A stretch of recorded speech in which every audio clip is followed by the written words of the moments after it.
Valeu, meu irmão.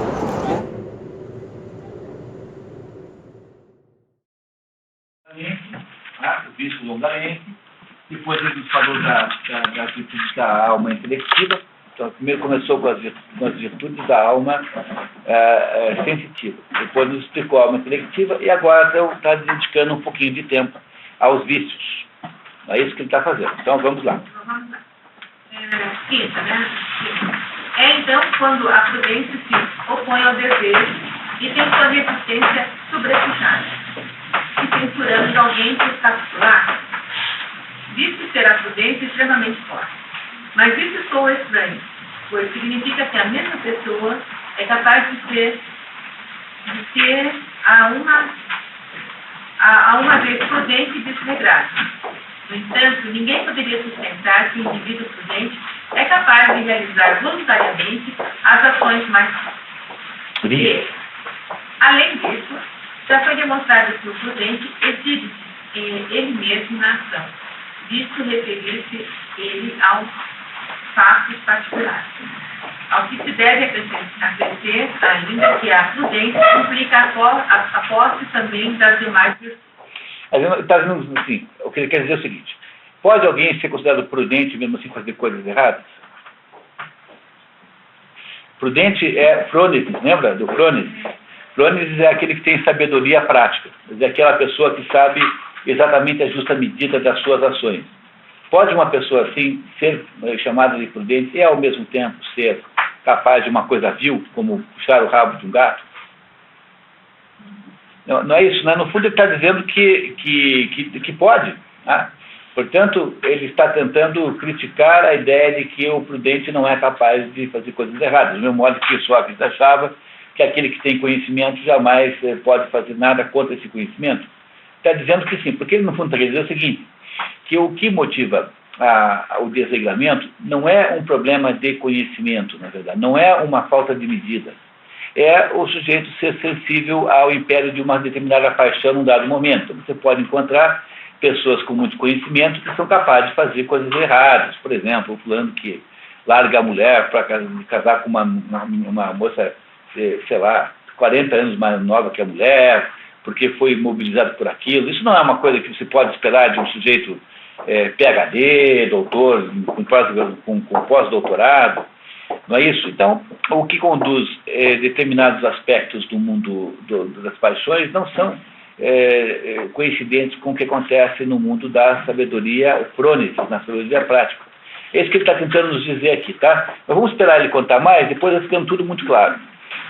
Por outro lado, se o autocontrole implica experimentar desejos potentes e maus, o homem moderado não pode ser autocontrolado, nem o homem autocontrolado, moderado, já que esse último, o homem moderado, não experimenta apetites excessivos ou maus. Quer dizer, você só pode ser autocontrolado se você estiver controlando um desejo muito grande. Ora, se você não tem desejos muito grandes, como é que você pode ser autocontrolado? Não dá. Às vezes ele está, no fundo, descobrindo todas as aporias, ou seja, todas as insuficiências de explicação. Isso tudo não tem grande importância, ele está apenas contestando o que se ouve falar. Depois ele vai entrar na teoria dele mesmo, fica tudo claro. Mas um homem autocontrolado tem necessariamente que experimentar desejos intensos e maus, uma vez que se os desejos de um homem são bons, a disposição que impede de obedecê-los será má, de modo que o autocontrole nem sempre será bom. Ao passo que seus desejos forem débeis e não maus, nada haverá para se orgulhar de resistir a eles. E, por outro lado, se forem débeis e maus, também poderá, tampouco, haverá qualquer coisa de admirável em eles. Que foi o que a gente acabou de explicar. Vamos lá. Outro sim, 1 e 2, se o autocontrole leva um indivíduo a ser firme em todas as suas opiniões, talvez isso seja nocivo, porque poderá fazê-lo persistir mesmo numa opinião falsa. Portanto, a tese de que um homem é controlado aquele que não muda de ideia, que isso é uma coisa boa, não necessariamente. Olha o que ele vai explicar aqui. E se o descontrole o torna suscetível de abandonar qualquer opinião, em alguns casos o descontrole te mostrará bom. Pois é, será o contrário que é bom, né? Tome-se o exemplo de Neoptolemo no Filoctetes. De Sócrates. Bom, o Filoctetes é um drama perdido. Aí tem dois erros. Primeiro, não é drama, é tragédia. E segundo, não está perdido, está vivíssimo. Tá? Então não tem tradução em português. Mas a história do Filoctetes é assim, né? O Filoctetes é o sujeito que Hércules, quando está à morte, né? Hércules, ele veste uma roupa envenenada e a história é bem comprida, né? É difícil de contar aqui em poucas palavras, mas Hércules acaba, então, como ele não morria, porque ele tinha sido mais ou menos imortalizado, mas não muito, né? Ele tinha a chance de morrer, mas não era uma morte muito fácil, ele ia sofrer muito. Ele estava lá envenenado, sofrendo imensas dores, e ele então combina com esse Filoctetes de fazer uma pira funerária, e ele então deitaria na pira, e esse Filoctetes o acenderia a pira. E como, digamos, remuneração, recompensa, ele deixaria para o Filoctetes o seu arco e as flechas que Hércules eram envenenadas com o veneno da hidra de Lerna, que era uma hidra horrorosa, um monstro com um veneno tão fatal que bastaria encostar nele para que a pessoa morresse instantaneamente. Então Hércules dá para Filoctetes o seu arco e flecha e deita na pira, ele acende a pira, e aí Zeus desce, apanha Hércules e leva para o Olimpo e o glorifica. Então ele vai para o Olimpo e fica lá entre os deuses, não vai para o Hades. Deus, naquele momento, glorificou a existência de Hércules. E esse Filoctetes ficou famoso por causa do arco que ele tinha herdado de Hércules, que era um arco poderosíssimo. E aí, quando os gregos que vão para Troia, assaltar Troia para recuperar Helena, querem que ele vá junto na guerra. E ele vai. Só que no começo, no caminho de Troia, o Filoctetes vai mostrar para os seus companheiros lá, né, os helenos que estão lá, os argivos, vai mostrar um determinado santuário onde havia lá uma pitonisa, e ele é mordido por uma víbora. E essa víbora o morde de modo que ele não morre, mas ele faz ali uma lesão tão grave, que ele grita de dor horrivelmente, e aí o pessoal, não aguentando mais aquela situação em que ele estava, o abandona no caminho, numa ilha chamada Lemnos. Então fica lá o Filoctetes lá em Lemnos, com a perna completamente escangalhada, né, com aquela gangrena toda, assim, todo aquele processo, sofrendo muito, e vai embora. Aí, quando chega na metade do caminho, o Ulisses, que é o Odisseu, né, que é o espertalhão, ele faz a manipulação de um vidente chamado Heleno, que é um vidente troiano, e o troiano diz para ele o seguinte, que Troia só será conquistada com a ajuda do arco de Hércules. E aí eles se dão conta de que o arco de Hércules estava lá com o coitado do Filoctetes lá numa ilha lá, e estava lá o miserável lá, ele tinha crises de dor, desmaiava de dor, e o que ele vivia mais ou menos de matar umas aves com aquele arco, né? E chegam lá então o Ulisses, que é o Odisseu, que é o espertalhão, junto com o Neoptolemo, né? Ele é Neoptolemo, né? Ele é filho de Aquiles. E chegam os dois lá e montam um plano para tirar o arco do coitado do Filoctetes. Então é o seguinte, combinaram o seguinte, que o Neoptolemo iria lá fingir para o Filoctetes que havia brigado com os gregos e estava indo embora para sua casa. E queria oferecer a ele uma carona, porque não queriam fazer coisa nenhuma, né? Aí o coitado do Filoctetes tem uma passagem nesse negócio, uma das coisas mais comoventes que eu já li, em que ele pede, pelo amor de Deus, para ir embora, porque ele não aguenta mais aquele pé. Aí o Neoptolemo vai lá, faz aquele teatro todo, aí ele tem uma crise lá e desmaia. Aí o que faz? O Neoptolemo pega o arco e vai indo embora com o Odisseu, que estava escondido, né? Aí ele se arrepende no caminho, assim, não é possível que tenhamos feito isso com ele, né? Aí volta, quando ele vai voltar para devolver o arco, o Odisseu o impede, né? O impede e ele acaba indo embora, junto com o Odisseu. Fica lá o coitado lá, sofrendo sem um arco, agora condenado à morte, né? 100%. E na metade do caminho, o Neoptolemo se arrepende de novo e volta.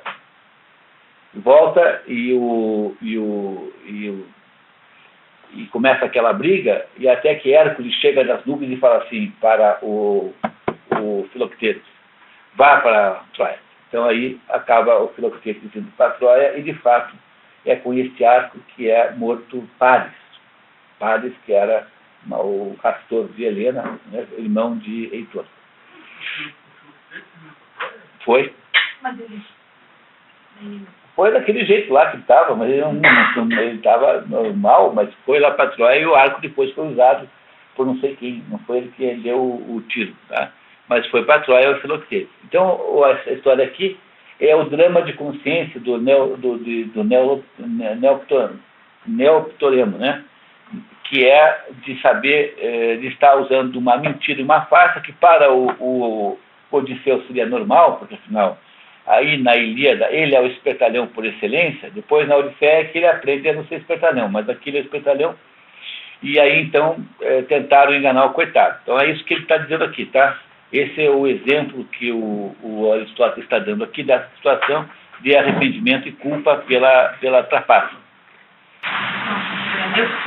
Neoptolemo desiste de uma resolução que o Odisseu ofereceu a Cira a adotar devido à dor que causa dizer uma mentira, caso em que a importância é que é.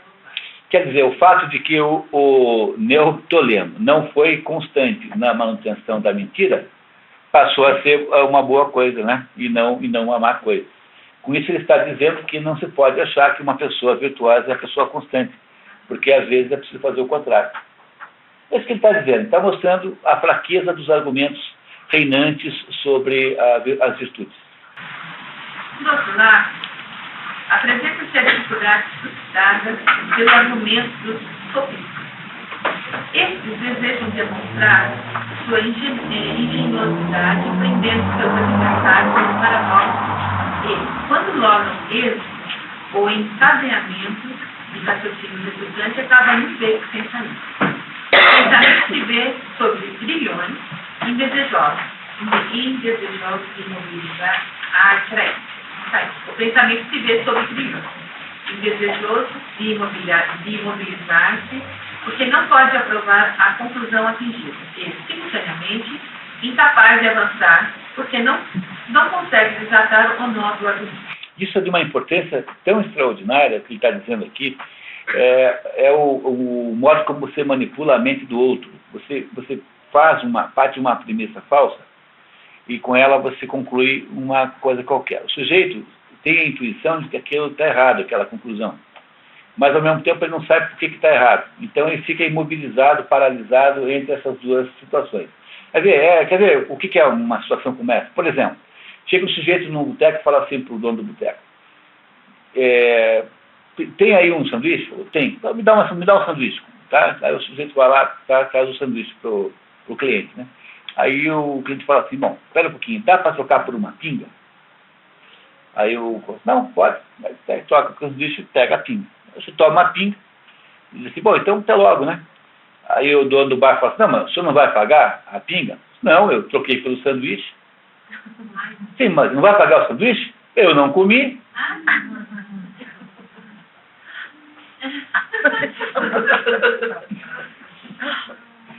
Dependendo do dono do bar, é capaz de ficar mesmo atônito frente a essa situação, né? Porque, pensa bem, né? Você veja, ele de fato não comeu o sanduíche. E não entenderam o que ele fez, o vigarista, né, fez com... Isso é um sofisma, quer dizer, isso é um negócio indesculpável. Você, por exemplo, diz assim, você mata seu pai e sua mãe. Daí, na hora de discutir juízo, você alega a clemência dizendo que é órfão. Mas eu sou órfão. Não é assim.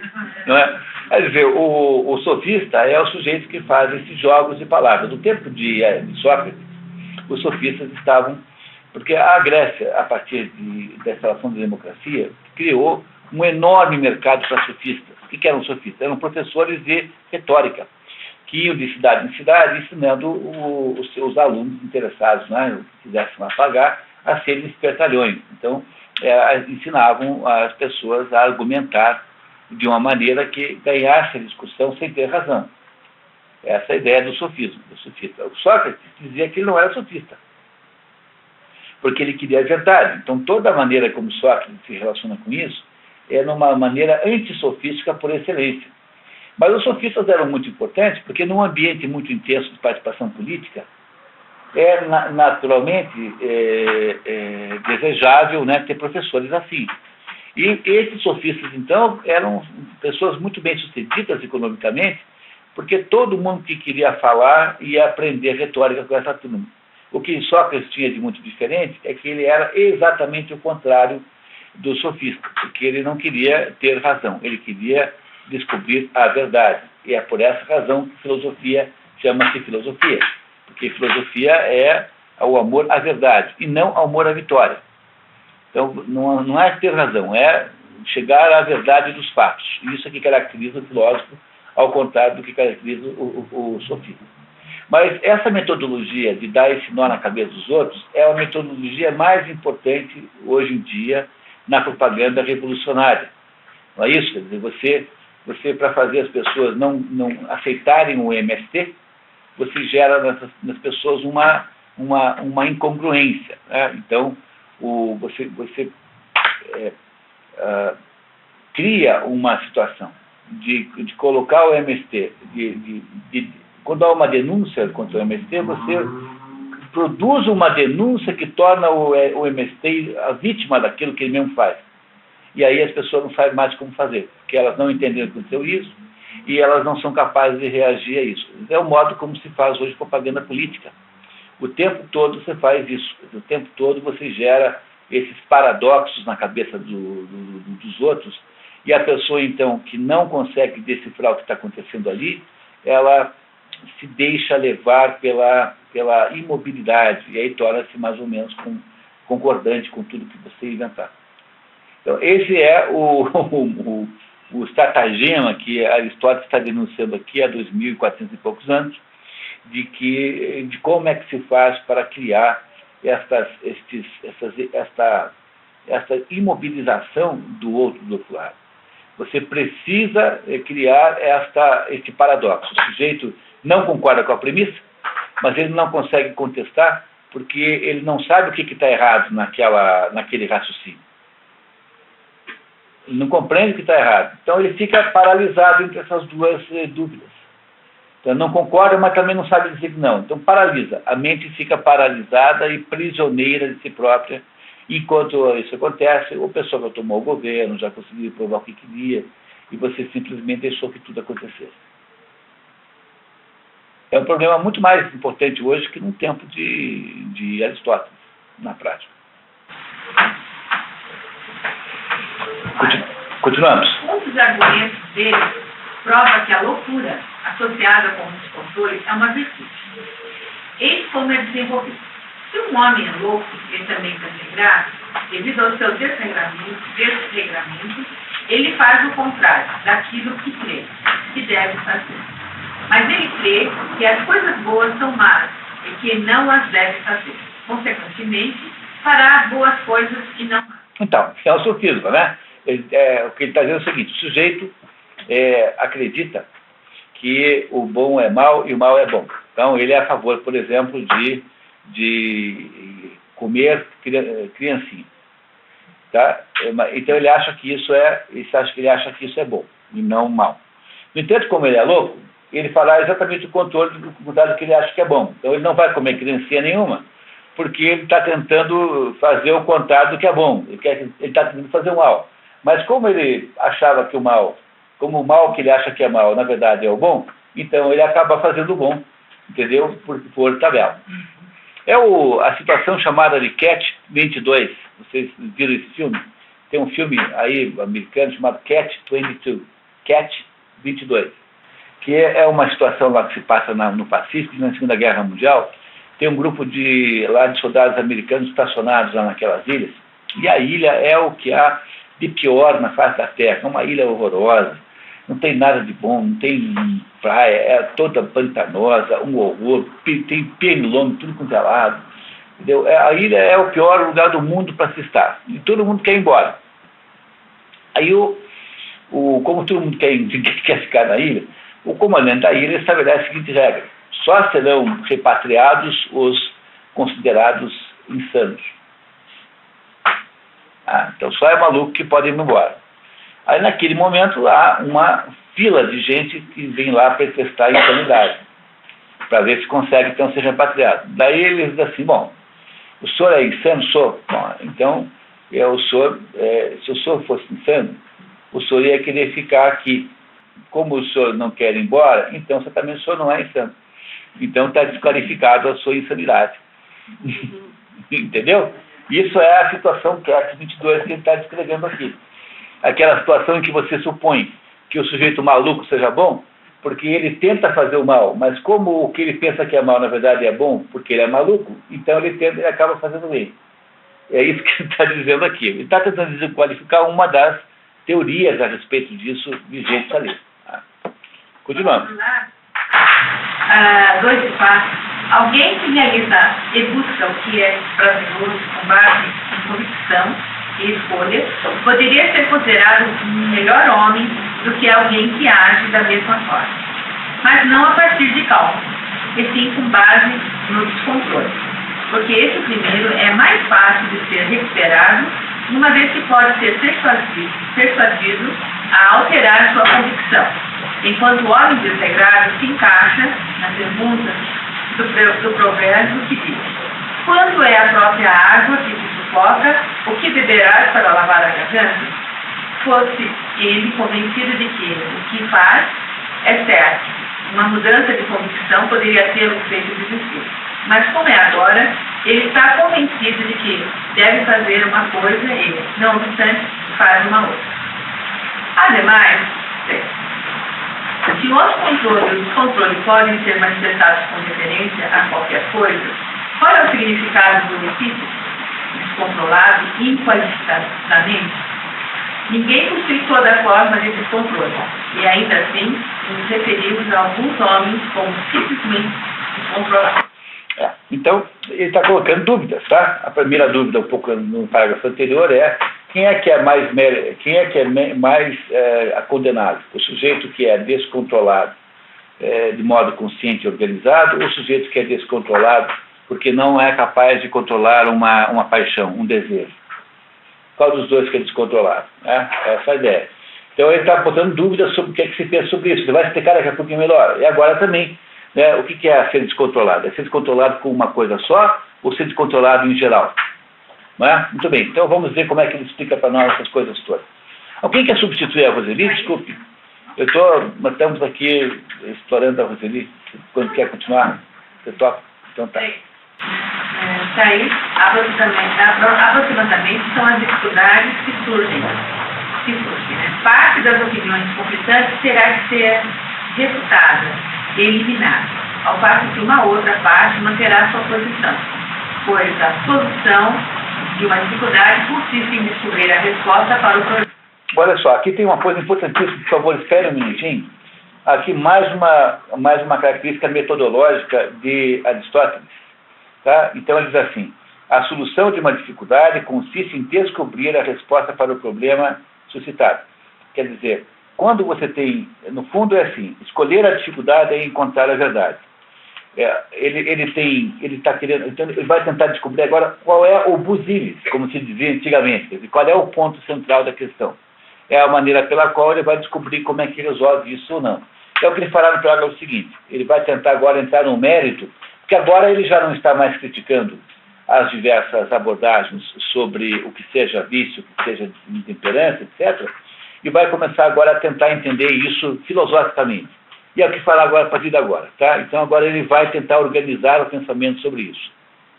Em seguida, temos que considerar severamente que os indivíduos falhem no autocontrole cientes de que o que fazem é errado, ou inconscientes disso, e, se cientes, terem que sentir. Depois, o que deve ser estabelecido como os objetos aos quais concerne o autocontrole e o descontrole. Quero dizer, concerne eles ao prazer e à dor de todos os tipos, ou apenas a certos prazeres e dores em especial. E 3. É o autocontrole o mesmo que firmeza ou edificidade. E assim por diante, claro, novamente as outras questões que são afins a esse assunto. Bom, então agora ele vai organizar a conversa. Ele agora, como filósofo, vai dizer assim, bom, agora vamos sair do mundo dessas opiniões, dessas doxas, e vamos procurar alguma episteme, ou seja, vamos procurar alguma conclusão que possa ser demonstrável. Então ele vai perguntar, afinal de contas, qual é o objeto do autocontrole.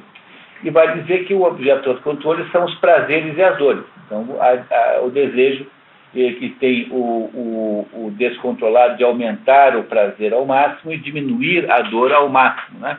Diminuir a dor, quer dizer, deixar a dor no mínimo e botar o prazer no máximo. E ele vai, a partir, então, dessa ideia, concluindo agora para nos mostrar qual é a diferença entre o vicioso e o descontrolado, que são pessoas diferentes.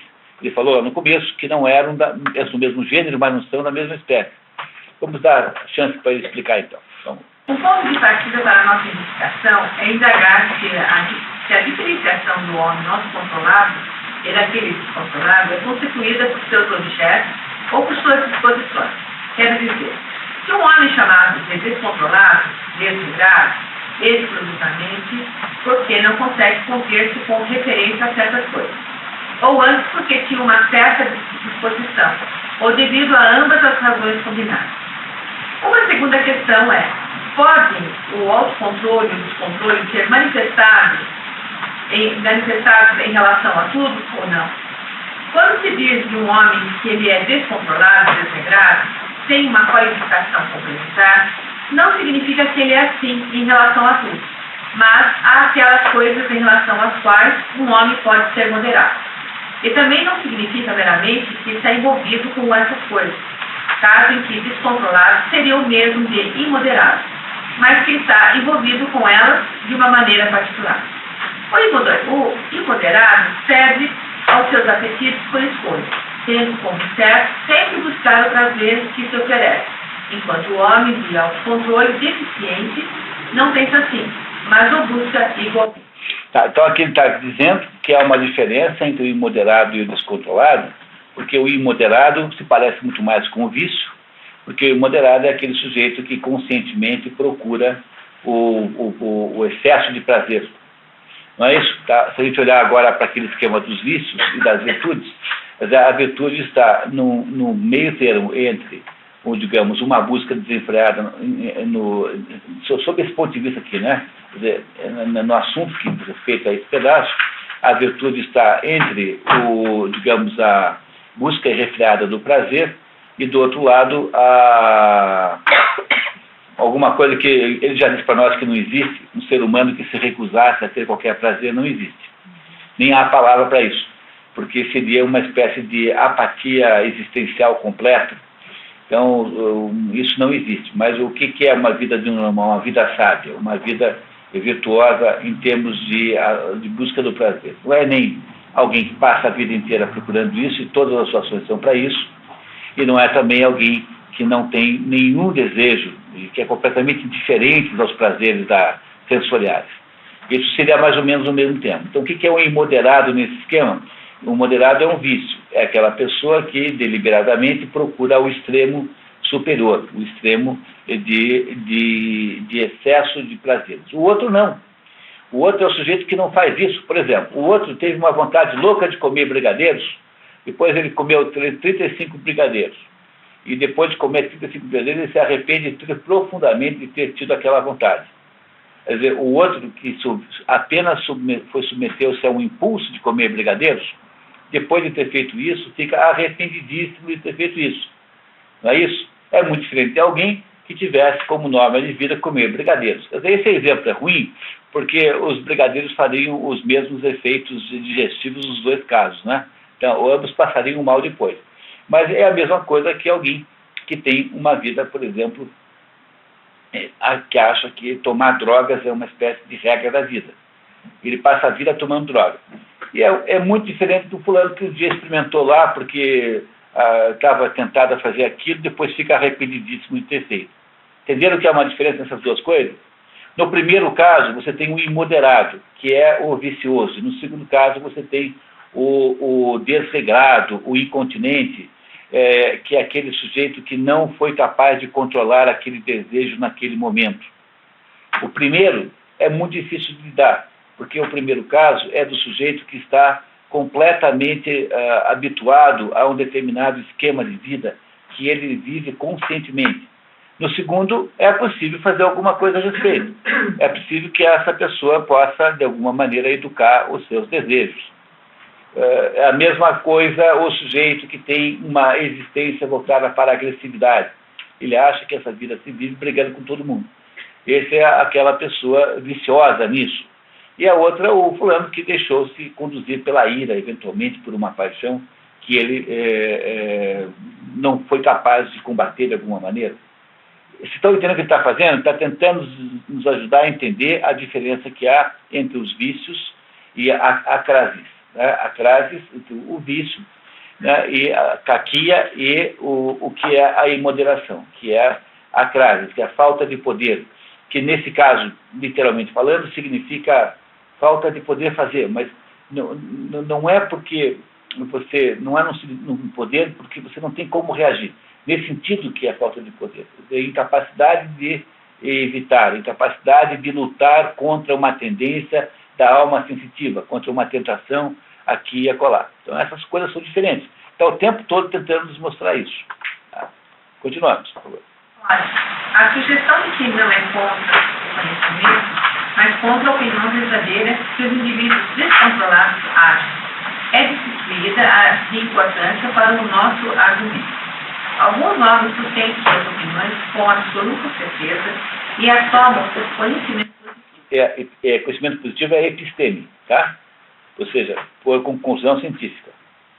De sorte que, se a fragilidade de convicção for o critério para decidir o que se deve dizer dos indivíduos que agem contra a sua própria compreensão do que é certo, se opinam sobre o certo em lugar de conhecerem o certo, não haverá efetivamente nenhuma diferença a esse respeito entre opinião e o doxa e episteme. Doxa e episteme.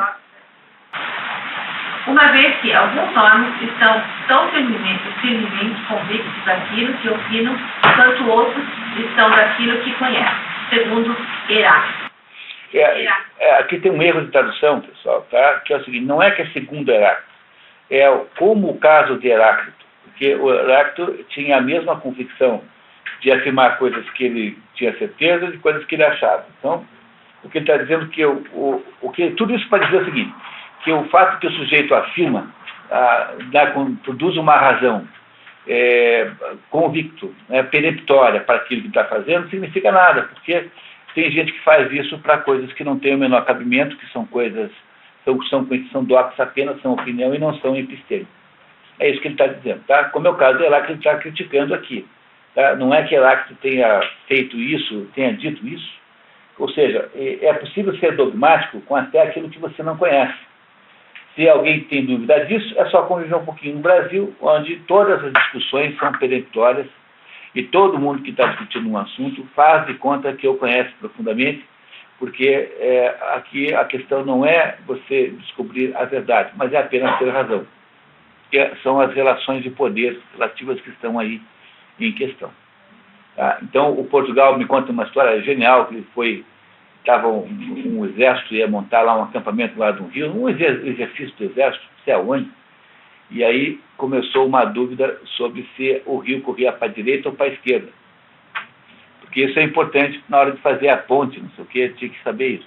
E começam dois coronéis lá a discutir se era para um lado ou para o outro. Porque alguns rios não é fácil de ver, né? Alguns rios, dependendo do jeito como ele está, você não tem muita certeza sobre qual é o lado que rola o rio. Repararam que nem sempre é fácil saber isso? Às vezes tem a dúvida. E um rio que não tinha pedras para ter aquele rastro e tal. Aí começou aquela briga, e aí o tinha lá fulano que tinha um moinhozinho assim do lado do rio, né? Um popular, alguém que morava ali, né? Um caboclo daquele. E aí o general lá, no final, acabou impondo a sua vontade, falou assim, então o rio sobe aqui, né? Tá subindo e tal. Aí o velhinho falou assim, uai, será que eu botei o moinho do lado errado? Porque ele tinha, assim, como é que faz, né? O moinho, se botar lá de errado, não funciona, né? Então aqui no Brasil é muito comum isso. Portanto, a incisividade e a peremptoriedade com que alguém define uma certa ideia não é a prova de razão. É isso que ele está dizendo aqui, tá? Mas a palavra conhecer é usada em duas acepções. Diz-se de um homem que detém conhecimento, mas não exerce. E conhece, e do mesmo modo é o conhecedor aquele que realmente exerce seu conhecimento. E aqui começa a ficar claro por que tem isso. Porque você ter conhecimento não significa que você vai exercer. E isso é completamente indiscutível quando o sujeito está dormindo. O sujeito está dormindo, ele conhece, mas não conhece matemática, mas não está fazendo conta quando está dormindo. Né? Não é isso? Então, há uma coisa diferente entre conhecer, que é uma espécie de potência, e exercer o conhecimento, que é uma espécie de ato. Então, ele vai aqui tentar nos esclarecer a questão do sujeito que aparentemente faz coisas contra o seu próprio conhecimento. Representará uma diferença se um homem agir erradamente, tendo o conhecimento de que é errado, mas sem cogitar conscientemente de seu conhecimento, ou melhor, com o conhecimento conscientemente presente em sua mente. Esse último caso pareceria surpreendente, mas não é surpreendente que um homem devesse, aí 226, devesse no sentido prático, ou seja, naquele que não implica necessidade, deve ser dever moral ou obrigação legal, no sentido do inglês should. Fazer o que sabe, conhece, ser errado, se não estiver consciente do próprio conhecimento no momento. B. Por outro lado, não raciocinar sobre assuntos relacionados à conduta que são empregados de premissas de duas formas. Tá, então agora, um minutinho só, vamos explicar um pouquinho isso aqui, porque aí entender, né? Aristóteles é o autor da teoria do silogismo. O silogismo é aquele mecanismo de raciocínio humano que diz assim, todo ser humano é mortal, não é isso? Roberto Requião é mortal. Olha só como eu estou falando de um jeito assim. Então, né, não é isso? Não. Roberto Requião é ser humano. Né? Conclusão, Roberto Requião é mortal.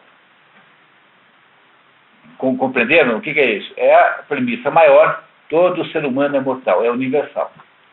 Não é isso? Ela se refere a um universal. Todo ser humano é mortal. Aí o segundo é, Roberto Requião é ser humano. Estou falando agora de um ser humano específico, Roberto Requião. E a conclusão é, Roberto Requião é mortal. Portanto, ele aí conclui-se logicamente esse raciocínio. O nome disso é silogismo. Não é isso? Silogismo tem, portanto, uma premissa maior que é universal. Eu tenho uma premissa menor que é específica. E tenho, portanto, uma conclusão que é verdadeira. Entenderam essa tripartição de componentes? A premissa maior é universal, tem que ser maior do que a segunda. A premissa menor tem que ser obrigatoriamente associada a uma parte do universo de que fala a premissa maior. Portanto, ela é específica. E a premissa e a conclusão, que é o terceiro, daí, então, é necessariamente verdade. Se você não raciocinar assim, essa garantia do silogismo é a garantia de que você acertou o seu raciocínio. Premissa maior, premissa menor e conclusão. Não esquecer que a maior é universal, a menor é específica e a conclusão, então, é verdadeira. Então, pode começar de novo esse parágrafo, por favor. Por outro lado, o raciocinar sobre assuntos relacionados à conduta são empregadas premissas de duas formas. A maior é menor, tá? Ora, é perfeitamente possível para alguém agir contra o conhecimento quando conhece ambas as premissas, mas está exercendo apenas o seu conhecimento da premissa universal e não da particular, uma vez que a ação tem a ver com coisas particulares. Então, quando você conhece as duas premissas, não é isso? você pode não necessariamente, não é isso, você pode compreender a primeira e não a segunda. Você pode estar associado à primeira e não à segunda. Por isso, isso significa que é possível conhecer alguma coisa e não necessariamente fazer o que aquela coisa diz. Veja só como ele vai explicar isso melhor agora. Desde o 17, né? A premissa maior de um silogismo é universal. Indica uma regra geral, enquanto a menor é particular, referindo-se ao fato ou fenômeno particular, ou melhor, a aplicação do caso específico e concreto em falso. Órgãos analíticos anteriores são um dos livros que compõem o órgão, em que ele explica isso, tá? Ademais, há uma distinção no que toca ao termo universal, ou seja, um universal é predicado do próprio homem, o outro universal da coisa. Por exemplo, ele, o indivíduo, pode saber, conhecer e estar consciente do conhecimento de que alimento seco é bom para todos os homens e que ele próprio é um homem, ou mesmo que alimento de um certo tipo é seco, porém, ou não possuir ou não estar efetivando, atualizando o conhecimento de que o alimento em particular diante dele é alimento desse tipo. Quer dizer, o fato de que você sabe que o alimento é seco, é bom para a saúde, não quer dizer que você esteja comendo um alimento seco. Mas eu posso ter o conhecimento de que aquilo é verdade, né? Então, alimento fresco é bom para a saúde, mas eu posso estar comendo ali circunstancialmente um alimento velho, ou molhado, ou insalubre. É isso que ele está dizendo. Quer dizer, o fato de que você conhecer a teoria da coisa não quer dizer que a prática da coisa seja igual. Com isso, ele quer apenas aqui explicar que não é o fato de que alguém conhece alguma coisa que o impede de fazer a coisa certa todas as vezes. Por quê? Porque existem coisas que são motivadas por razões que não são de natureza, razões entre aspas, que não são de natureza intelectiva. Não vêm da alma racional, mas são razões associadas às emoções propriamente ditas. Então você pode muito bem saber o que é certo, mas fazer errado, porque é irresistivelmente tentador fazer diferente daquilo que você está pensando. É uma coisa muito diferente o sujeito que estabelece um comportamento errado como princípio de vida. Esse é o vicioso, é o que não tem virtude. E o outro é diferente. O outro não consegue limitar as suas paixões e desejos, não tem capacidade pessoal de fazer isso, então, eventualmente, ele irá errar aqui e acolá. Então, com isso, ele está tentando aqui diminuir a importância do conhecimento como determinador da ação humana, na prática. Porque a ação humana não é apenas intelectiva, porque nós não temos apenas alma intelectiva, nós também temos alma sensitiva. Pode continuar. Está claro que a distinção entre essas duas formas de conhecer fará toda a diferença. Com efeito, uma enorme diferença. Não parecerá estranho, de modo algum, que o indivíduo descontrolado devesse conhecer de uma forma, mas seria espantoso se ele conhecesse de outra forma. Por outro lado, é possível aos homens ter conhecimento de uma outra forma ainda além daquelas abordadas, pois mesmo no estado de ter conhecimento sem o exercer, podemos observar uma distinção, ou seja, é possível e facultável ao indivíduo humano, num certo sentido, tanto ter conhecimento como não o ter, por exemplo, quando um homem se acha adormecido, insano ou embriagado. Contudo, pessoas sob a influência da paixão estão em condição idêntica, pois salta aos olhos que a ira, o desejo sexual e certas outras paixões alteram efetivamente o estado somático e, em determinados casos, inclusive, causam insanidade. Não é causa de insanidade, causam acessos de loucura. Tá? Cuidado, porque está mal traduzido. Acessos de loucura. Porque não é a pessoa não enlouquece porque está submetida a uma paixão, mas ela pode, eventualmente, o mais controlado dos homens pode, eventualmente, se descontrolar. Olha só, pessoal, olha, quer ver uma coisa? Aqui dentro tem uma teoria de direito penal. Se você pensar bem nessas 3 colunas, todos os crimes possíveis são mais ou menos, digamos, crimes associados digamos, a crimes contra pessoas, estão aqui nessas 3 categorias. Pega a primeira delas, que é a categoria do vício. Quem é que é o sujeito que é o criminoso vicioso? É o sujeito que tem uma vida montada na perspectiva de roubo dos outros. Por exemplo, é o sequestrador, é o traficante, é os estelionatários em geral. O sujeito montou uma vida conscientemente voltada para viver às custas dos outros com base na violência ou em qualquer outro meio. A segunda categoria de crime é o crime ocasional, por exemplo. É crime de passional, é o crime de trânsito, é o sujeito que se destempera numa briga, mata outro, enfim. São crimes associados com momentos em que as paixões tomaram conta do indivíduo. E na terceira coluna estão os crimes dos loucos, as pessoas que não têm controle sobre aquilo que fazem, ou seja, pessoas que são descontroladas. É claro que um sistema penal que funcionasse deveria levar em conta essas 3 características para você ter tratamentos diferenciados. O primeiro tratamento é o tratamento, é como se as pessoas da primeira coluna não tivessem nenhuma espécie de recuperação. Sobretudo se esse crime é um crime de natureza econômica. O sujeito que passa a vida vivendo, criou um meio de vida de viver às custas de roubar os outros, não é insanável. É muito improvável que não tenha nenhuma recuperação. O sujeito que está na atitude de destempero, que é a segunda, esse sujeito tem a recuperação porque, afinal, ele, como diz o Aristóteles, né, ele preserva a virtude, tanto é que ele se arrepende depois.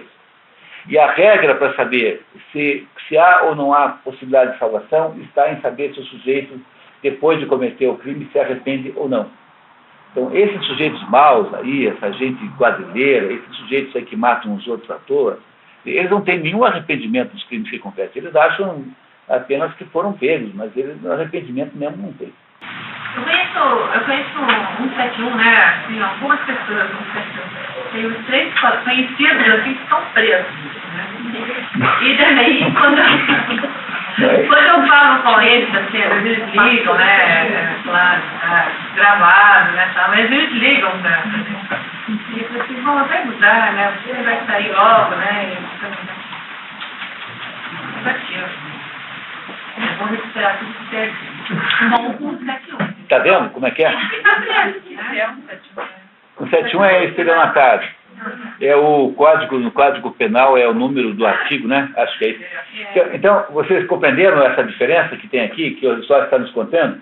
Dentro disso aqui existe uma base para você fazer um direito penal, porque um sujeito que é um pai de família, que de modo geral não faz nada, de repente matou alguém. Pode acontecer, o sujeito brigou lá com o outro no trânsito, deu uma paulada na cabeça do outro e matou.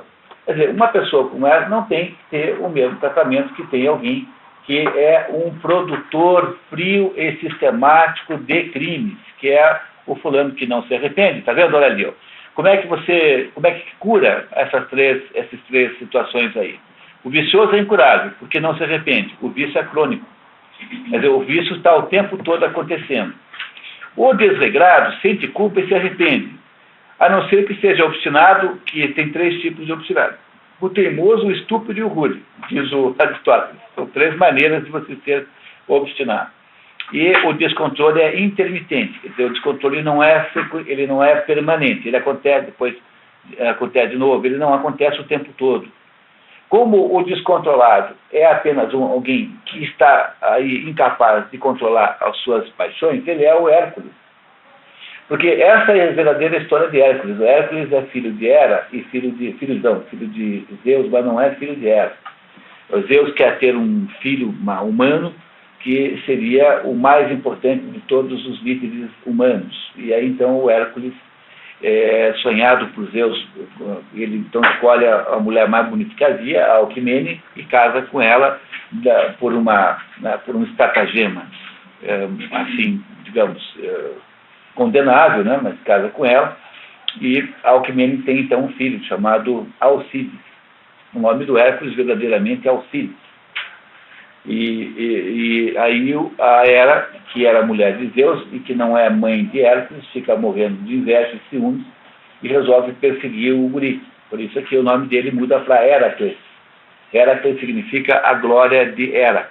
Então, a Hera não aceita a homenagem, né, e mesmo continua a perseguir o Heracles mesmo assim. Aí os romanos chamam de Hércules, mas o nome original é Alcides, o nome grego é Heracles.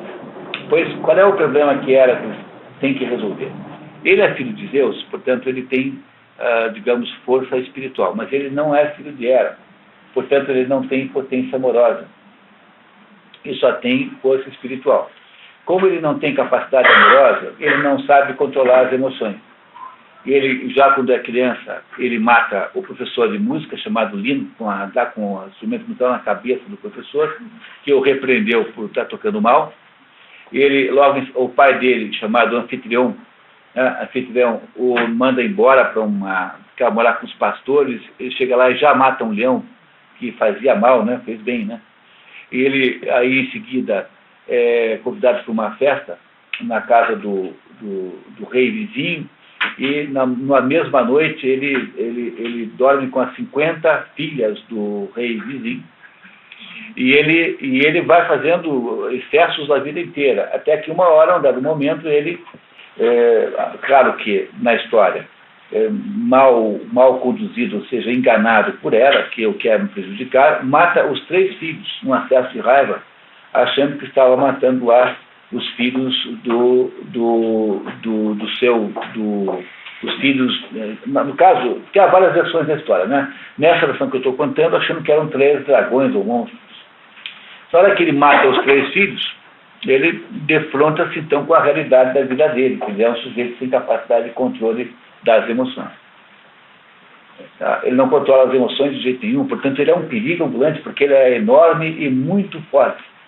E então ele não sabe o que fazer. Ele é expulso, a mulher dele, que é a filha de Creonte, chamada Megara, diz que nunca mais quer ver na vida. Há versões em que ele mata também a mulher, mas não é a versão oficial. Nesse mesmo episódio ele é matado a Megara junto.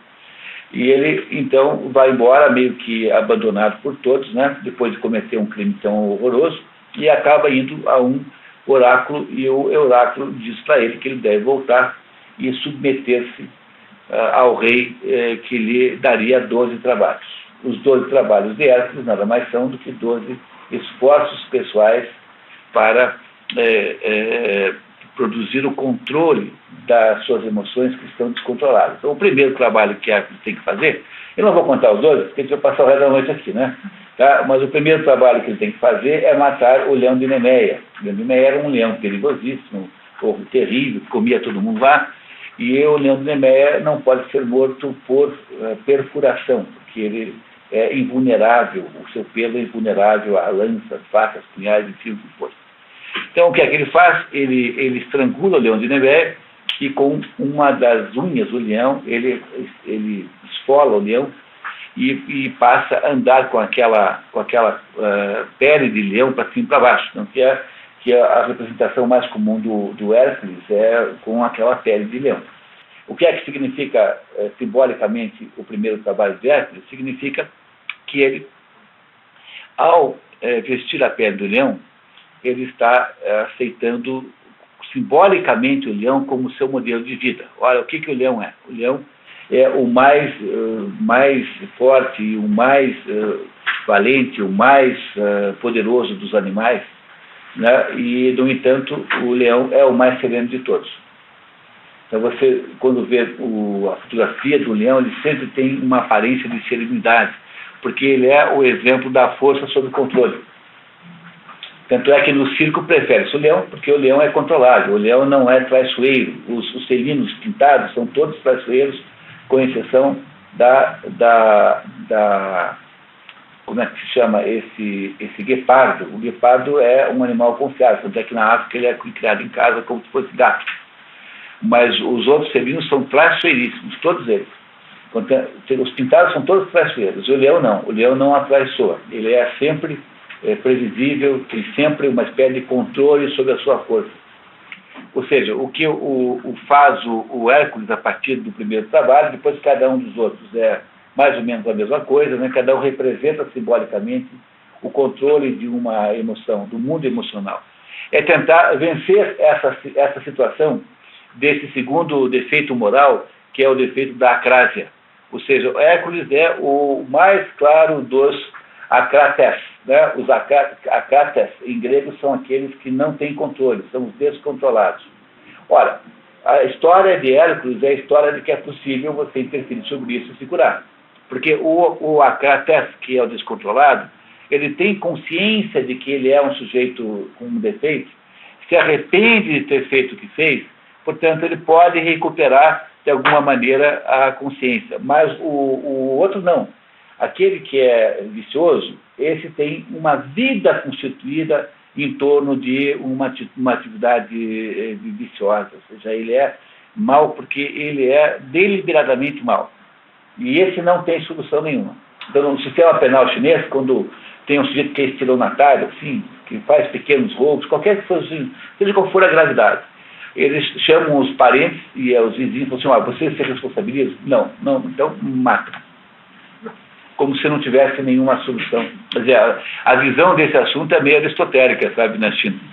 Que a ideia que está por trás dessa ideia é de que o sujeito... É aquela conversa de estancieiro, de cachorro que comeu ovelha, nunca mais deixa de comer. Essa é uma visão que se tem. Os cachorros que aprendem a matar as ovelhas não param de matar nunca mais as ovelhas. Então, será que podem existir várias pessoas, de repente, que têm aquele vício? Mas, claro que na vida prática é diferente, né? Mas ele está falando de categorias muito diferentes. Então, alguém pode cometer um crime porque é um criminoso frio e calculista. Você pode sempre dizer que esse sujeito é uma teratologia, que ele é doente, tá certo. Mas a maior parte dessas pessoas que estão assim tem toda a consciência de que são más. Ou porque você se deixou levar por um momento em que você perdeu o controle, que é o segundo caso, ou porque você é um monstro mesmo, você é um monstro, você mata as pessoas para comer a carne, porque você é o que ele chama de animalesco, você tem uma natureza animalesca. Então, o que Aristóteles está dizendo é que há uma diferença nessas três coisas. Entende? É mais ou menos o resumo do capítulo que eu estou tentando fazer, porque afinal nós não vamos conseguir ler até o fim, né? Mas vocês compreenderam isso que ele está dizendo? E há, por esse critério, você cria três critérios jurídicos diferentes. E se você for pensar bem, de fato, a criminalidade se distribui nessas três categorias. Não é isso? Por primeiro, tem que haver separação da sociedade, porque ele é incurável. Não tem jeito. Seja um estelionatário, seja alguém que é um serial killer. O segundo, você tem que fazer qualquer coisa compensatória, sei lá, tem que ter uma determinada penalidade que seja de outra natureza. Não sei muito bem o que, mas talvez aí fosse aí o caso dessas reparações à comunidade, sim, se for. E no terceiro você tem que mandar para o hospício. No terceiro você tem que internar e botar psicólogo para cuidar, porque no terceiro a pessoa tem aí uma pessoa nitidamente incapaz. Entenderam a diferença das três possibilidades de penalização que esse modelo aristotélico gera? Parece claro para vocês isso? Como ele fará todo esse capítulo para provar isso, tá? Para explicar isso. É claro que ele vai explicando de um jeito muito mais detalhado do que eu estou fazendo aqui, mas, de certo modo, é essa a estrutura da argumentação aristotélica que nós estamos fazendo aqui. Continuamos? Vamos lá, então. Está claro, portanto, que temos que declarar que o descontrolado detém conhecimento, somente da mesma maneira que o detém homens que estão adormecidos, enlouquecidos sem embriagar. Né? O fato de utilizar a linguagem ou jargão do conhecimento não constitui prova de que, efetivamente, pessoas nos estados indicados acima repetem proposições de geometria e versos em espécie. Filósofo da natureza grego, pré-socrático, viveu no século V a.C. Estudantes que simplesmente principiaram uma matéria de estudo e ensineiram palavras e conceitos, mas não conhecem ainda o sentido deles, pois o conhecimento precisa se tornar parte da sua estrutura mental e isso leva tempo. Por conseguinte, Somos obrigados a reconhecer que homens que não conseguem ter autocontrole falam do mesmo modo que atores que interpretam uma fala. Olha, eu não consigo dizer para vocês o quanto é importante essas últimas 10 linhas aqui, o quanto são geniais e maravilhosas, né? Então ele está dizendo o seguinte, porque tem aquela polêmica do Sócrates. Como é que pode o sujeito ser conhecimento e mesmo assim fazer coisas erradas?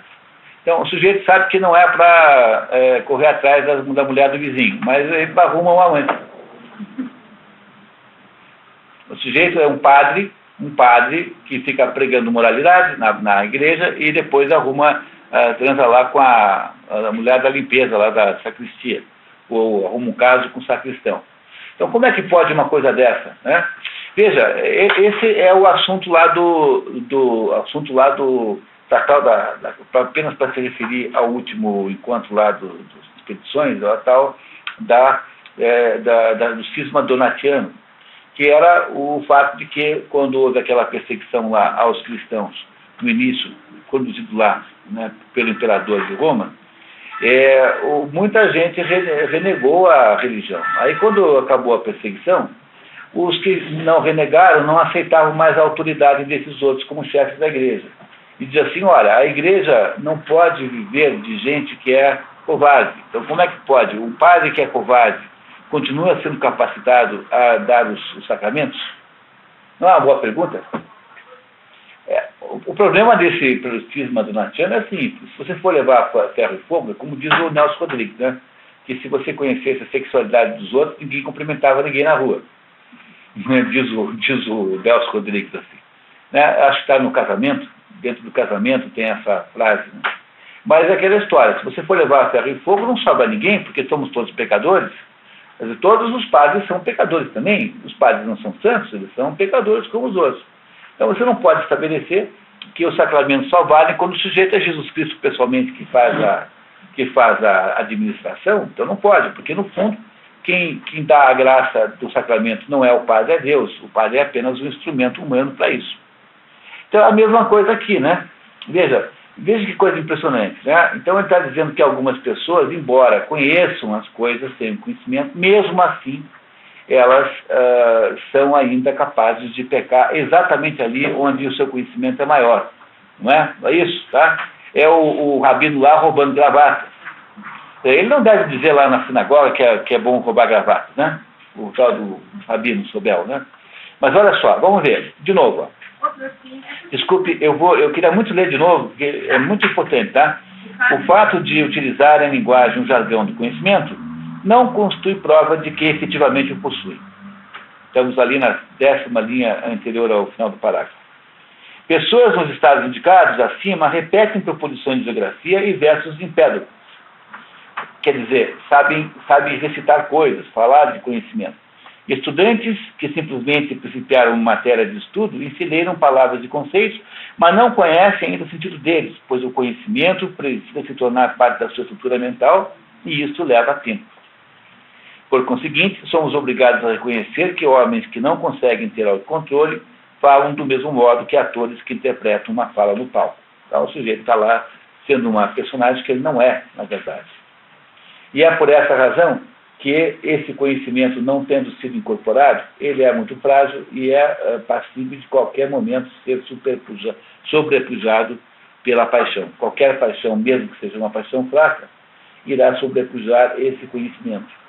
Não é conhecimento verdadeiramente, no sentido socrático e logo platônico, porque nesse caso o conceito está misturado, mas é apenas conhecimento no sentido simbólico e analógico, não verdadeiramente conhecimento. Está claro isso, né? Cláudio, diga.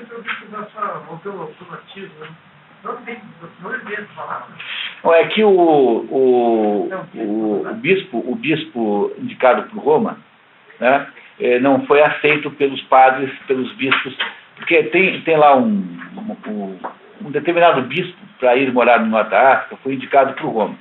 Só que esse bispo indicado por Roma foi indicado por aqueles que se julgava que fossem traidores, traditores, falava assim. Então, os bispos do Norte da África, né, que é da Numância, da província da Numância, queriam que o bispo fosse o Donato. Eles escolheram esse Donato, e esse Donato, então, chegou lá a ser empossado.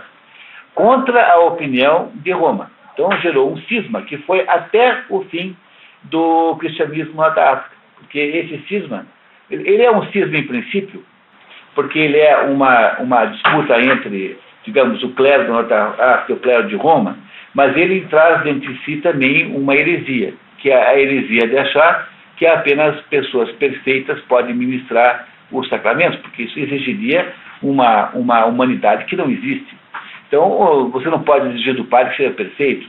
O que você não pode dizer, você não pode aceitar, é que um padre tenha autoridade em assuntos que não sejam espirituais. Então, o padre vai lá abrir a boca, quando o Leonardo Boff, ou o Beto lá, né, fazem palpites sobre política, eles não têm que ser respeitados de modo nenhum, porque eles não têm autoridade intelectual. Agora, mesmo o padre mais, digamos, pervertido que você possa imaginar, tem ainda, de alguma maneira, pode ter ainda o poder espiritual, dependendo de certas circunstâncias. Porque, afinal, o poder espiritual não é dele, é de Deus. É Deus quem dá aquela graça, não é o padre que dá a graça. Senão, isso seria divinizar o padre. Quer dizer, a heresia aí está em divinizar o indivíduo e torná-lo ele próprio Deus. Essa é a heresia implícita no durantismo. E o negócio nunca foi resolvido. Tanto é que, quando chega no ano 600, 700, por aí, os árabes tomam conta do norte da África completamente. Então, não resta nenhum cristianismo mais na tal da Numídia. E a Numídia vai virar, hoje, Argélia. Então, a Argélia hoje é a Numídia, né? Argélia, aqueles países ali do Maghreb, né? Maghreb. Então, mesmo até quando chega no final digamos assim, da história do cristianismo na África, ainda havia resquícios do cisma donatista. Ou seja, uma certa insubordinação do norte da África a Roma, baseada na tal do donatismo, que era impor o donato e não no lugar daquele que Roma indicou. Mas isso é herético, sabe? No fundo há nisso uma certa heresia. É mais um cisma como intenção, mas no fundo é um cisma baseado numa heresia, porque você não pode supor que o padre é Deus. O padre não é Deus, ele é apenas um agente sob a terra do poder de Deus. Portanto, mesmo quando ele é um padre mau, ele continua tendo algum poder espiritual. Mas não tem poder espiritual no sentido, não tem poder intelectual nenhum. É um problema sério, né? Quer dizer, quanto o seu padre merece confiança? Quanto? Quer dizer, você não sabe, né? Porque afinal, o que o padre faz quando você não está olhando? Não é? Como é que se resolve uma questão dessa? Né? Como é que você pode saber que o seu casamento valeu? Porque se você casa lá com um padre que é um sujeito assim, sei lá, o padre tem um clube de sadomasoquismo, depois que ele sai dali, mantém um clube de sadomasoquismo. Então, esse padre aí, valeu o casamento que ele celebrou ou não? Você não acha que seria uma coisa estranha se você não pudesse ter certeza disso? Como é que faz isso? Como é que resolve isso? O padre tem que ter uma autoridade espiritual que independe do seu demérito pessoal. O padre Humberto, lá da igreja, lá de Santo André, ele levou um tiro lá. Por quê? Então, meu irmão casou com ele. Quem casou com ele? O padre, ele pegou uma... O seu irmão? Dele, e foi baleado. Né? O marido baleou.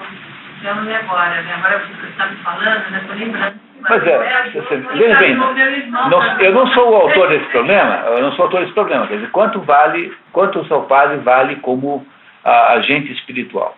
Porque se você exige de todos os padres o comportamento exemplar, daí não tem ninguém que sobre, porque todo mundo é, por definição, pecador. Então, não é possível ter igreja.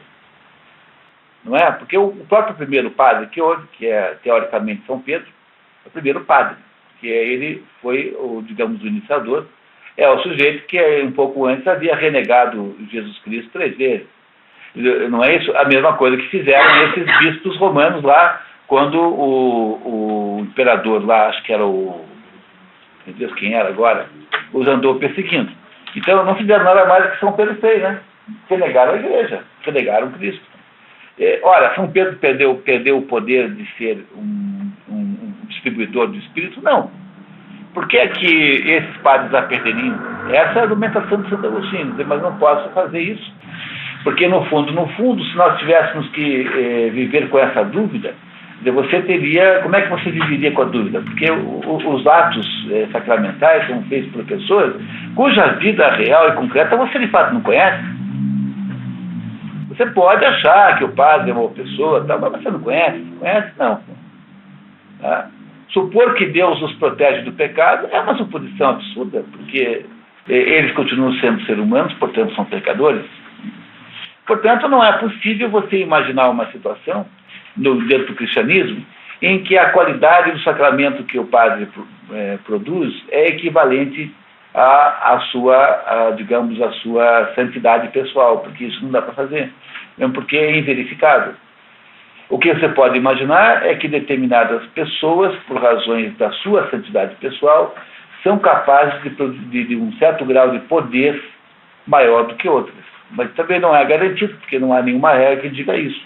Mas os santos faziam coisas extraordinárias. O que caracteriza um santo é poder fazer coisas extraordinárias, entre elas a mais comum é milagres. Tanto é que a existência de milagres comprovados é uma condição necessária para alguém ser santo, no critério moderno da igreja. No critério moderno, no critério antigo não. Nem sempre isso foi assim. Você está falando da confissão?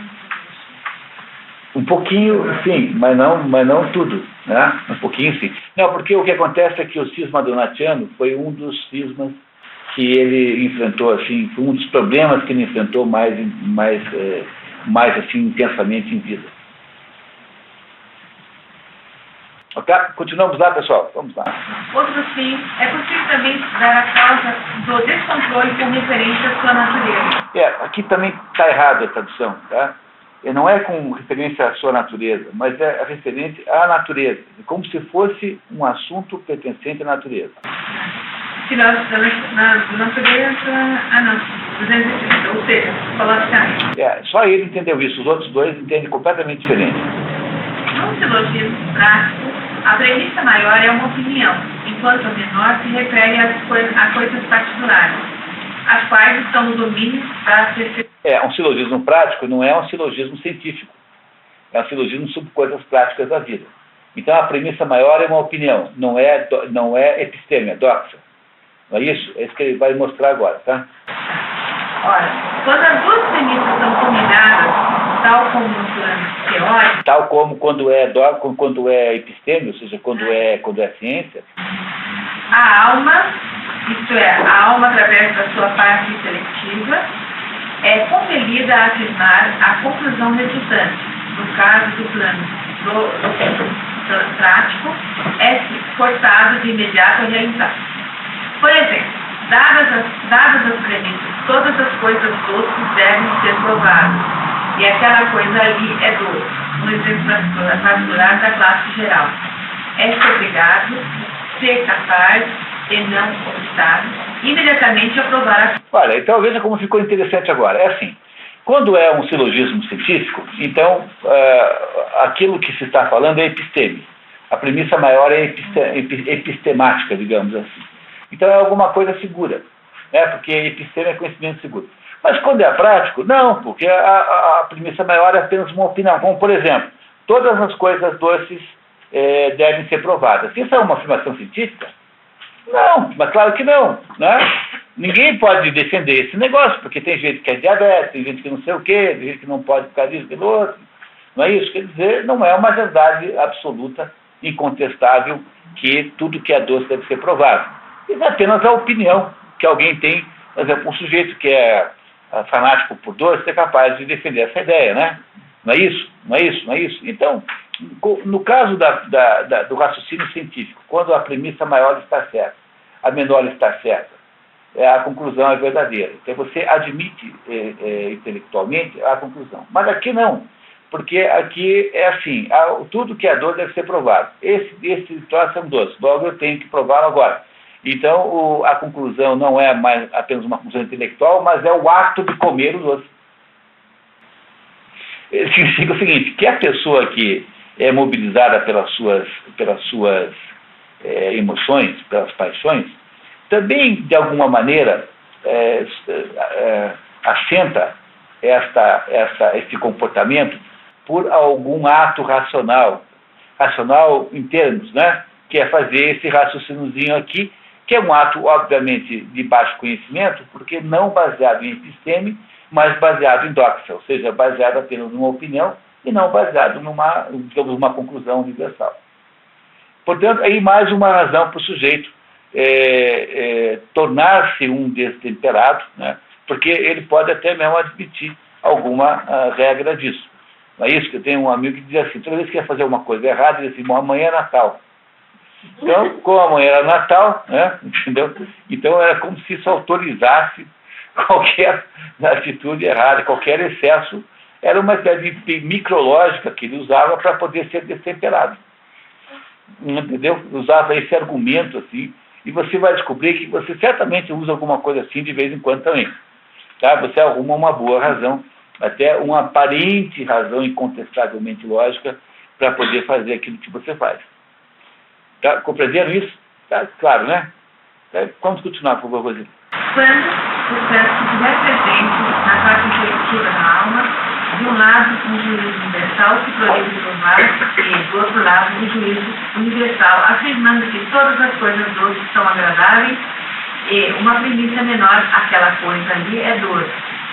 E é essa premissa menor a determinante da ação.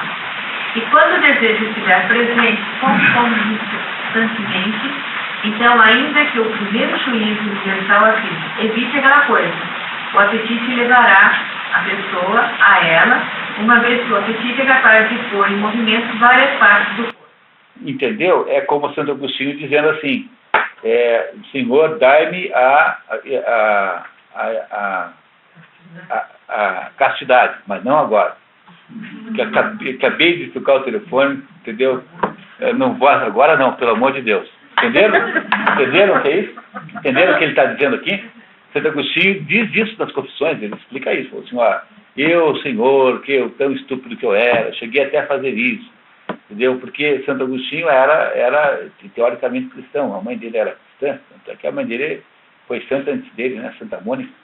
E ele, então, dizia assim para Deus, dai-me a castidade, mas não agora. Entendeu? Então ele criou uma espécie de silogismozinho pilantra, tá? Que é para ele continuar tendo a mesma vida que tinha, independente daquilo que está certo ou está errado. Muito bem.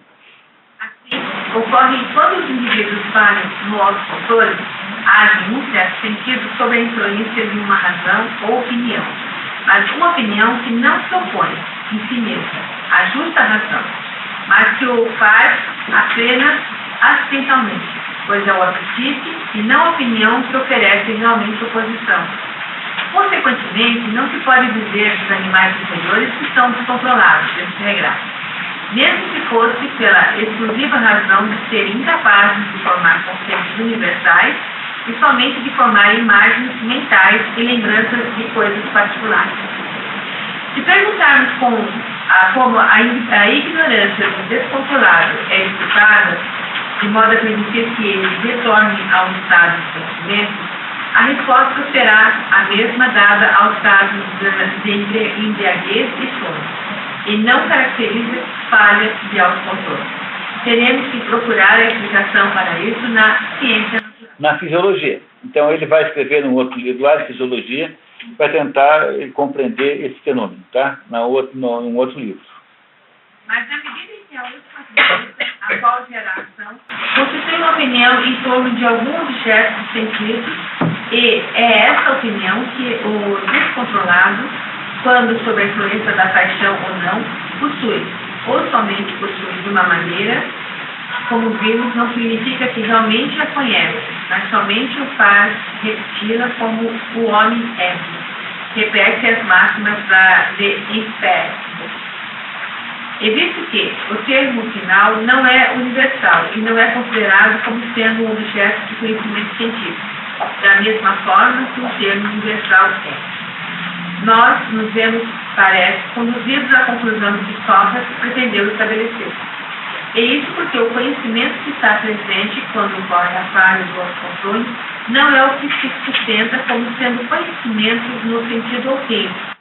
Quer dizer, não é episteme, tá? Como não é, tampouco conhecimento autêntico aquilo que é arrastado pela paixão, mas sim conhecimento derivado da percepção sensorial. E isso basta no que respeita à questão de falha, questão de se a falha de autocontrole pode ocorrer com conhecimento ou não, e se com o conhecimento em ponto. Aí nós chegamos a esse ponto, não vamos conseguir ler mais o livro hoje, né?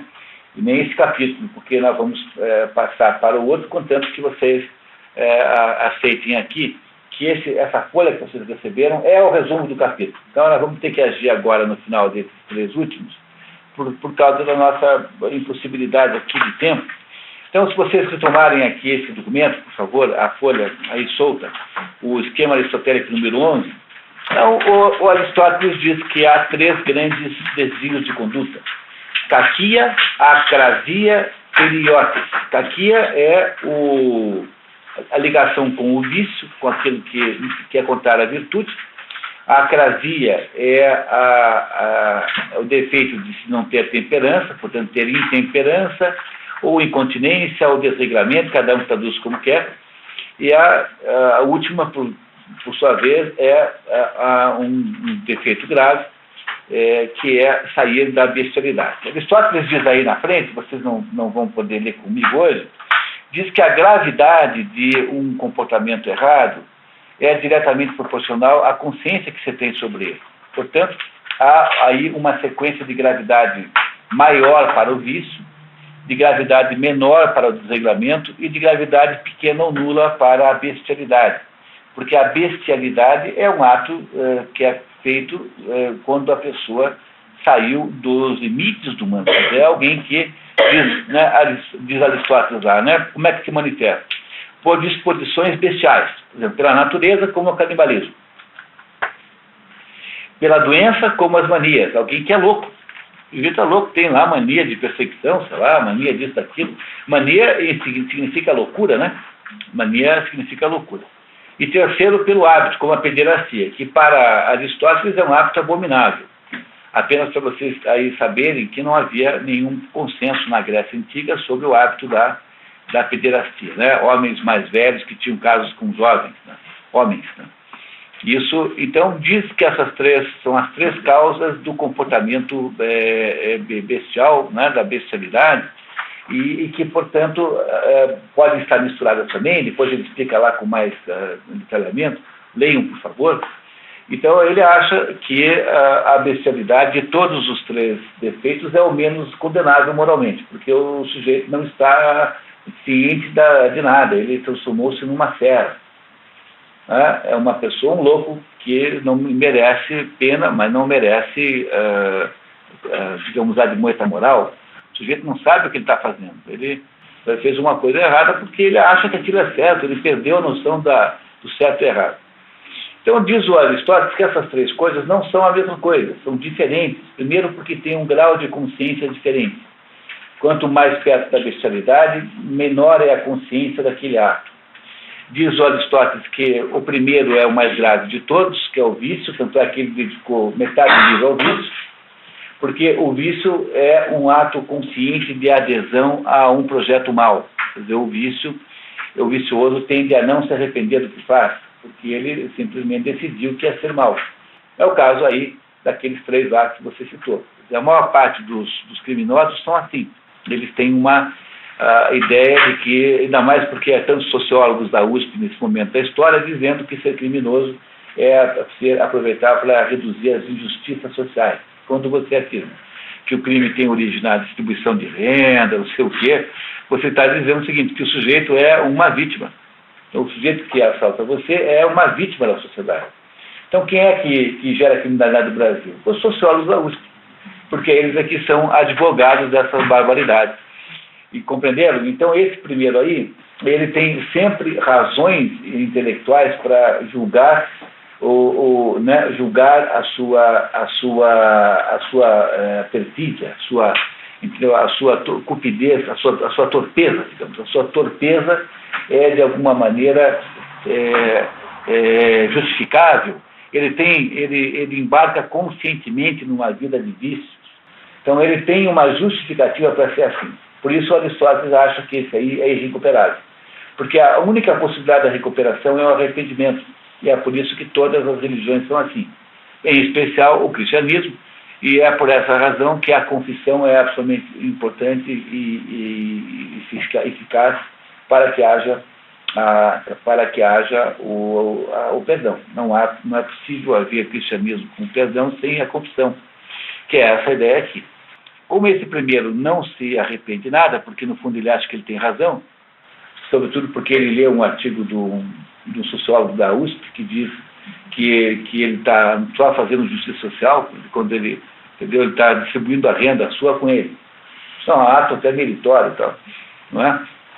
Então, esse daí não conserta. O segundo, que é o destemperado, digamos assim, embora destemperado não tenha sido colocado aqui, que é a acrasia. A acrasia é aquele que não tem força de resistir, não tem força. A é a negação, portanto, a abstinência, crasos é força. Então, o que é a acrasia? É aquele que não resiste a alguns momentos, que nunca atônicos, mas há momentos que são episódicos, né? Intermitentemente acontece uma crise, que não resiste às emoções que afloram na sua existência. Então, esse daí irá produzir atos maus, mas que não são atos maus irrecuperáveis, porque ele tende a, no dia seguinte, reconhecer que fez uma coisa errada. E se ele reconhece que fez uma coisa errada, sentirá culpa. E se sentir culpa, ele pode ser recuperado. Portanto, esse segundo aí é possível de recuperar. E ele é o caso que alguém quis saber como é que faz isso, é o caso do Hércules, como eu contei para vocês. Ali é para pegar cada um dos 12 trabalhos e contar para vocês o que é que significam os 12 trabalhos. Por exemplo, o segundo trabalho, o primeiro, é a Hidra de Lerna. Você tem que matar a Hidra de Lerna. Aquela mesmo que deu o veneno para suas flechas. E ele, quando corta a cabeça da Hidra, nasce em duas no lugar. E uma das cabeças é imortal. Então são 9 cabeças, sendo que uma é imortal.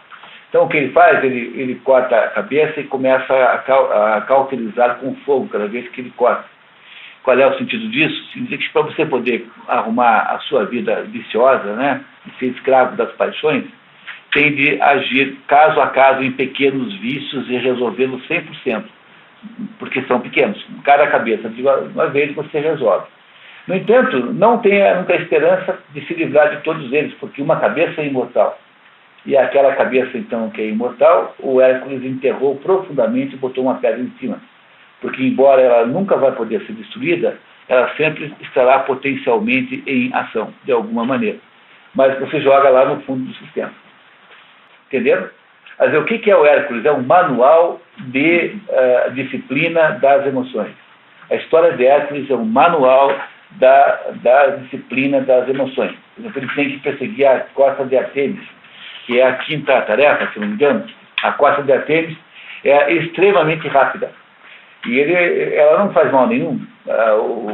Queriam pegá-la apenas porque era a costa de Artemis. E ele passa 1 ano correndo atrás da costa. E depois de 1 ano, finalmente, ele consegue prender a costa e levá-la, né, para Megara, onde ele mora. E a ideia da perseguição à costa de Artemis é que só se consegue resolver isso com paciência.